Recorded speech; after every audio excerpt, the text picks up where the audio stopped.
Hello dear students. So I hope you are all healthy and happy. So as you are all aware that we were reading the sentence. So today we will discuss the kinds of sentence according to their function. Okay, so before starting, it's time to take the pledge. I commit to be vigilant and bear in mind at all times the risk to myself and my colleagues from COVID-19. I promise to take all necessary precautions that prevent the spread of this deadly virus. I promise to follow and encourage others to follow the key COVID appropriate behaviors. To always wear a mask, face cover, especially when in public places. To maintain a minimum distance of 6 feet from others.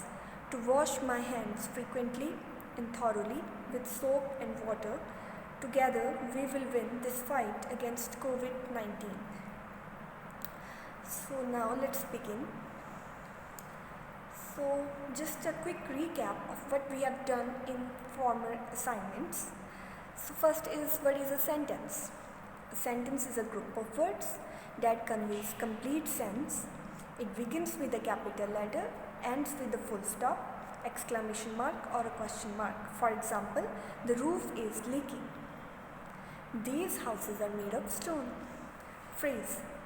A group of words that conveys some sense but not complete sense.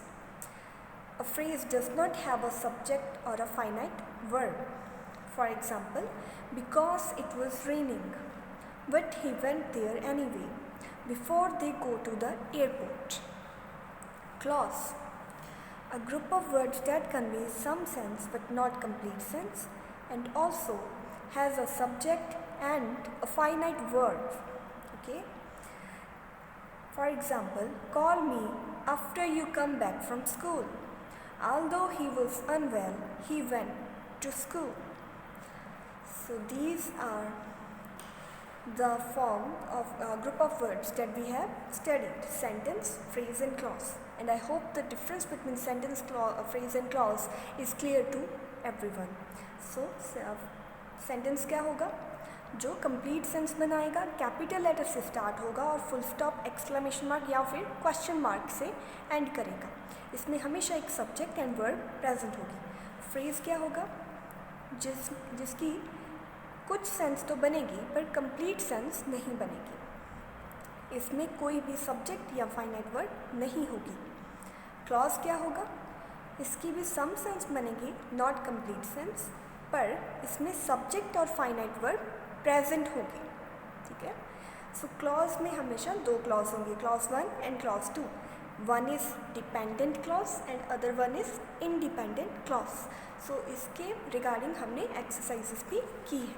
So revise it very well. Then we have studied these exercises. इस exercise में हमने क्या किया? Phrase, clause और sentence को complete किया था. ठीक है. सो इसमें से फ्रेज, क्लॉज और सेंटेंस, फ्रेज और क्लॉज आपको अब आइडेंटिफाई करने आने चाहिए. Okay. And I hope you have written this on your fair notebook. So now let's begin with today's work. Kinds of sentences according to function. So today we will study the kinds of sentences. This means types of sentences according to function. And you will have to write this work on your fair notebook. According to function, sentences can be classified into 4 kinds. So sentences को उनके function के according, उनके work के according हम 4 categories में, 4 kinds में divide कर रहे हैं, क्लासीफाई कर रहे हैं. ठीक है. First is declarative sentence. So what is the declarative sentence? These sentences state some facts. ये वो सेंटेंसेस हैं जो कोई फैक्ट के बारे में हमें बताएंगे. ओके. ये किसी फैक्ट के बारे में बताएंगे. They are also called assertive sentences. Now, declarative sentences are also known as assertive sentences. We put a full stop at the end of a declarative sentence. So, declarative sentences always end with a full stop. For example, I study in class 7th. Okay. Now, you are stating something. यहाँ पे कोई fact के बारे में बताया गया है. And what is that fact? That you are studying in 7th grade. ये एक फैक्ट है ना. So you are saying I study in grade 7th या आई स्टडी इन क्लास 7th. सो ये कौन सा सेंटेंस हुआ? Declarative sentence. और इसको क्या बोल सकते हो? Assertive sentence. Now declarative sentences are of 2 kinds. अब आगे डेक्लरेटिव सेंटेंसेस को भी 2 कैटेगरीज में डिवाइड किया गया है. फर्स्ट इज असर्टिव, अफर्मेटिव और पॉजिटिव. ठीक है. Second is negative. Positive and negative. Declarative sentences or assertive sentences are of 2 types. These 2 types are affirmative or positive and negative.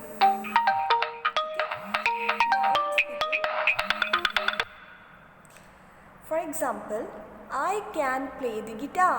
कि मैं गिटार बजा सकता हूँ, प्ले कर सकता हूँ. So this is a positive sentence. I can do this. So this is a positive sentence. Second is I cannot play the guitar. This is negative sentence. Okay, यहाँ पे किसी फैक्ट के बारे में भी बताया गया है. What is that fact? The fact is about playing the guitar. अब अगर आप गिटार को प्ले कर सकते हो तो वो क्या बन गया? एक पॉजिटिव डेक्लरेटिव सेंटेंस. अगर आप गिटार को नहीं प्ले कर सकते, नॉट आ गया यहाँ पे, तो ये क्या बन गया? Negative declarative sentence. Okay. Positive जिसमें कोई काम हो सकता है, कैन. नेगेटिव जिसमें कोई काम नहीं हो सकता, can not. Now second form of sentence, interrogative sentence. And I hope that all of you are aware of interrogative sentences. These sentences ask questions. So what are interrogative sentences? The sentences in which a question is asked. We put a question mark at the end of an interrogative sentence. और हम interrogative sentence के आखिर में क्या लगाते हैं? A question mark. Question mark. ठीक है. For example, when will you come to Delhi? कि तुम दिल्ली कब आओगे? एंड में क्या लग गया? Question mark. सो ये कौन सा सेंटेंस हुआ? Interrogative sentence. Did you like the film? क्या तुम्हें फिल्म पसंद आई? तो इसके आखिर में भी क्या लग गया? Question mark. So this is also interrogative sentence. Interrogative sentences are of 4 kinds. Now interrogative sentences are divided into 4 kinds. What are these 4 kinds? yes no questions, WH questions, tag questions and choice questions. ठीक है. These are 4 kinds of interrogative sentences. So first is yes no questions. Yes no questions are questions that need either a yes or a no answer. So yes no questions कौन से हैं? जिनमें आपको yes और no बोल के answer करना पड़े. For example, are you a American? किसी ने क्वेश्चन पुट किया कि क्या तुम अमेरिकन हो, है ना? Are you American? So you will answer no I am not. So यहाँ पे आपने सबसे पहले क्या बोला? नो. सेकेंड क्वेश्चन है do you like ice cream? Question mark. So किसी ने आपसे पूछा कि आपको आइसक्रीम पसंद है, तो आपने क्या आंसर दिया? Yes I do. सो यहाँ पे जो आंसर था वो सबसे पहले नो से स्टार्ट हुआ और सेकंड वाले में यस से. So there are kind of questions जिनके आंसर आपको यस और नो बोल के देने पड़े, उनको बोलते हैं yes no questions. Now WH questions are questions that are asked using question words such as who, whom, what, when, where, why, which, whose और how. सो WH क्वेश्चंस कौन से हो गए? जहाँ पे क्वेश्चन वर्ड्स यूज हो. Question words कौन से होते हैं? Who, whom, what, when, where, why, which, whose और how. ये हो गए क्वेश्चन वर्ड्स. जिनमें ये आएंगे वो हो गए WH questions. For example, what is your name? Where do you live? Why are you here? Okay, so these are kind of questions that you can make using question words. Is it clear? So now tag questions. Tag questions are interrogative fragments that are added at the end of a declarative or an imperative sentence to form questions. अब क्या होगा, declarative sentence हो गए जहाँ imperative sentences हो गए, उनके and में जो टैग्स लगी होगी, टैग्स को क्या बोल रहे हैं हम, इंटेरोगेटिव फ्रैगमेंट्स, वो लगी होगी, तब उन्हें हम बोलेंगे टैग क्वेश्चंस. फॉर एग्जाम्पल, इसके एग्जाम्पल अच्छे से समझो. Your pet loves you, doesn't it. Now your pet loves you, कि आपका जो पेट है वो आपको पसंद करता है. ठीक है, ये तो हो गया कंप्लीट सेंटेंस, डेक्लरेटिव सेंटेंस, क्योंकि इसमें एक फैक्ट बताया गया है, योर पेट लव्स यू. उसके बाद जो ये लगा डजंट इट, कि आपका पेट आपको पसंद करता है, क्या वो नहीं करता है ना. इस तरह के जो क्वेश्चन होंगे तो ये जो लगा है इसको हम क्या बोलेंगे, tag. So these questions are known as tag questions. कि यहाँ पे आपने आंसर भी साथ में ही दे दिया कि आपका पेट आपको पसंद करता है, क्या वो नहीं करता है ना. They have not slept of, have they, कि यहाँ पे आपने क्या बोल दिया, पहले कोई इम्पेरेटिव सेंटेंस बोल दिया, they have not slept of, कि उन्होंने आराम नहीं किया. क्या उन्होंने किया, उन्होंने आराम नहीं किया, क्या उन्होंने किया. सो यहाँ पे पहले एक सेंटेंस हो गया, उसके बाद आपने ये बोला हैव दे, ये क्या हो गया, tag. So these are known as tag questions. Now fourth kind of interrogative sentence is choice questions. Choice questions are questions that provide a choice. अब जब आप एक क्वेश्चन में किसी को भी चॉइस प्रोवाइड करोगे तो उनको बोलोगे choice questions. The answer is in the question itself, और इसका जो आंसर होगा वो क्वेश्चन में ही होगा, मतलब जो चॉइस दोगे उनमें से एक उसका आंसर होगा. For example, would you like to go to Singapore और बाली, कि क्या आप सिंगापुर में जाना पसंद करोगे या फिर बाली में जाना पसंद करोगे.